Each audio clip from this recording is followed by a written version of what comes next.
Vincent Karim Leclau makes an offhand joke at an intern during an office meeting.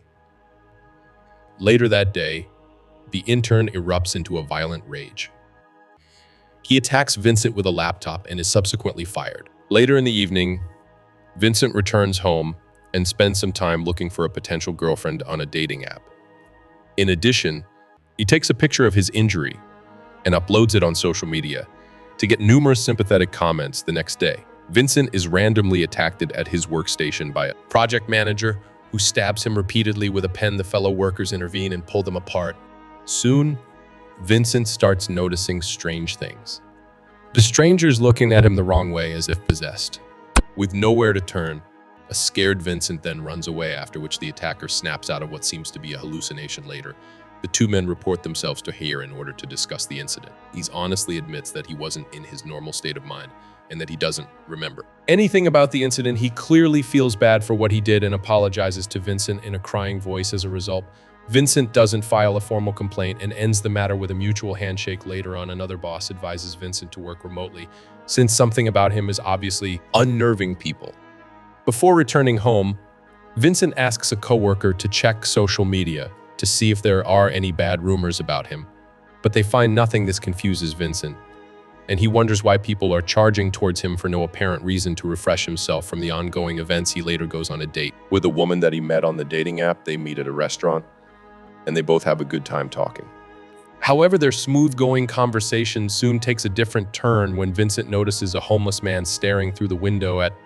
The man starts walking towards the restaurant, but as he proceeds to cross the street, he's hit by a car. This incident makes Vincent uncomfortable, so he leaves. Even on his way home, he can't stop feeling that everyone on the street is watching him. As a result, he gets into a taxi. The next day, Vincent goes for a ride on the bicycle, but luckily manages to hide off the road. Vincent finally breathes a sign of relief when the car drives away. Upon returning home, he searches the internet for news related to mysterious cases of violence.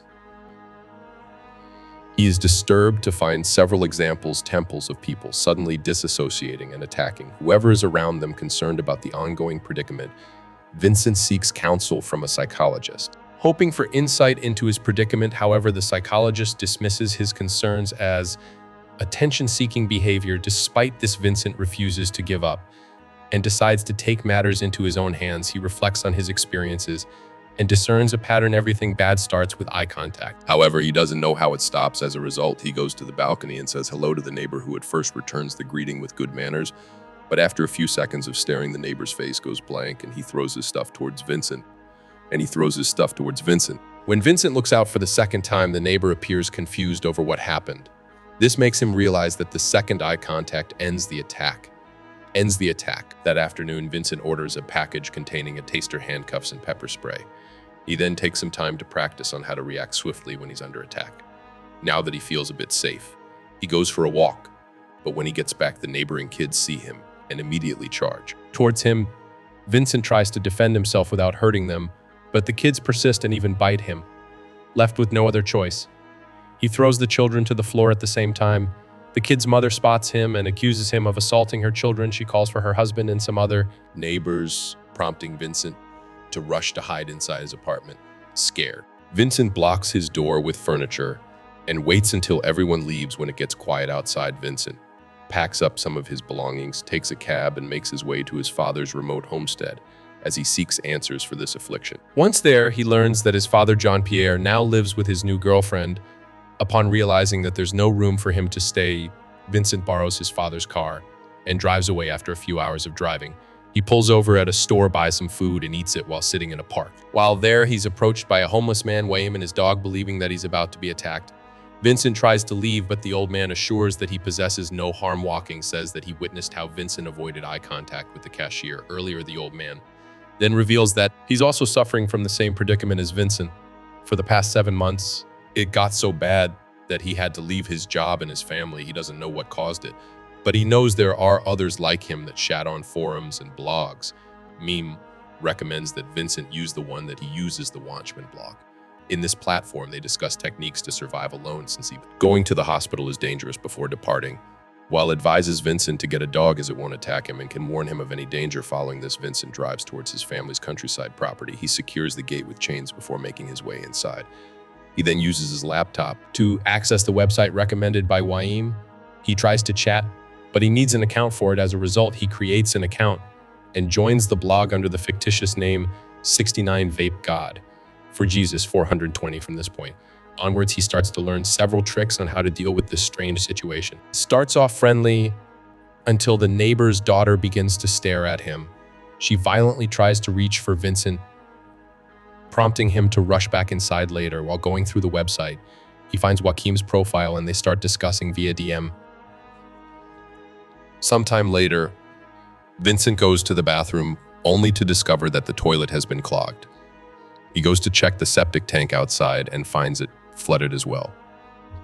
Just then, a repairman called by the neighbor arrives, and Vincent tries his best to avoid eye contact, but unfortunately the man happens to look into his eyes immediately, making him violent. Following this, a physical brawl ensues between the two, with Vincent desperately trying to fend off the man. As the fight escalates, the attacker throws him into a pile of excreta and starts beating him up, but Vincent somehow manages to grab a nearby rock and knocks him unconscious. In the aftermath, Vincent quickly washes himself and loads the repairman into a car trunk before driving away. Upon reaching a distance, he opens the car trunk to abandon the repairman, but the latter unexpectedly attacks him with a knife. This infuriates Vincent, so he finishes him off with a hammer. After disposing of the body, he returns home, takes a shower, and stitches his wounds. The following day, Vincent visits a dog shelter to buy a pet for his company. Amidst all the barking dogs, his attention is caught by a quiet one that appears friendly towards him. The dog is supposed to be for self-defense. Why would he want the quiet one? But he chooses it and brings it home, naming it Sultan. In the next scene, Vincent and his dog are seen playing at a beach. Soon, a group of family members walks towards him, and Sultan quickly alerts him by barking, not wanting to get into any trouble. They both flee the scene. That evening, Vincent drives to a fast food restaurant and makes an order. He pretends to be disabled and asks a waitress to bring the food outside. Margot is the one who brings his order. When she asks about his disability, he confesses that he lied, but Margot doesn't mind because she likes having an excuse to catch a break from the clients. Inside, her free-spirited attitude immediately impresses Vincent, causing him to develop a crush on her, and surely she likes him too. Nothing's hotter than a man who fakes disabilities. The next morning, he again goes to the same restaurant to see Margot under the pretense of ordering food. As the two converse, a couple of bikers show up. Seeing Margot, immediately gets into Vincent's car and asks him to drive away. Upon reaching a safe distance, she thanks him for saving her from trouble. She also suggests that they stop at a nearby bar and grab a drink together, which he agrees to. Margot then purchases 2 bottles of beer, and they enjoy drinking it in the parking lot. However, their respite is short-lived as the bikers locate them. They immediately demand Margot for money. She has them moments later.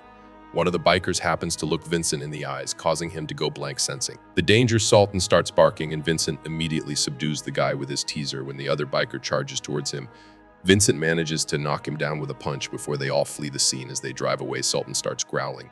But before Vincent can react, Margot launches her attack on him in a desperate bid to defend himself. Vincent hits her head against the car window, rendering her unconscious. He then brings her to his house and locks her inside a room. Margot wakes up the next morning with no recollection of what happened. She tries to unlock the door, but Vincent addresses her from outside. He asks her to close her eyes, assuring that he'll drop her at home. Margot complies. And Vincent guides her to his car, where he handcuffs her for safety. If Margot is into this kind of stuff, then this is a very good first date en route. Margot asks about the matter, and Vincent shares his entire ordeal as expected. She doesn't believe him, so he decides to show her a demo. He pulls over the car at the supermarket and makes his way inside. Not long after, he rushes outside with a rally of people chasing him. He somehow manages to get inside the car and narrowly escapes the scene. This incident finally convinces Margot that he's speaking the truth. A short while later, they arrive at Margot's home, which turns out to be a boat. She invites him inside, where they share some drinks and a chat. Their conversation soon takes a romantic turn, and they end up making out, Later on, Vincent goes to his car to retrieve his phone, during which he finds several messages from Wami. He then calls Wayne, who claims that he's cured because nobody attacks him any longer. However, he doesn't know how it happened. Now he's finally going to meet his wife. After so long, once the call ends, Vincent returns to Margot, and the duo have some romantic conversation before falling asleep. Unfortunately, at midnight, Margot gets on top of Vincent and begins choking him. She's not possessed. She just took the handcuffs earlier as a sign in a desperate attempt to save himself. He knocks her with a punch before rushing outside. Minutes later, Margot calls him back, but she doesn't blame him for defending himself while Vincent takes care of the wound he gave her. She wonders if they can make their relationship work. Suddenly, Sultan starts barking, and they hear a voice which Margot recognizes as the owner of a neighboring boat. Then more and more voices can be heard yelling in the distance. Sensing a looming threat, they hastily drive away from the scene. They got to Vincent's place, only to find signs of a breaking regardless. They make their way inside, where they encounter Jean-Pierre holding a shotgun. Vincent asks about the matter, to which his father explains that a bunch of violent people broke into their house and killed his girlfriend. The old man breaks down in tears, so Vincent offers him a comforting hug before putting him to sleep. Afterwards, Vincent receives a message from Waim informing him that things didn't go well with his wife. Now that he doesn't have any reason to survive, he decides to commit the unthinkable. Before bidding goodbye, he shares the coordinates of all the shelters organized by their website. Devastated, Vincent repeatedly tries to call him, but to no avail. The following morning, he drives to call him, but to no avail. The following morning, he drives his father, girlfriend, and dog towards one of the shelters.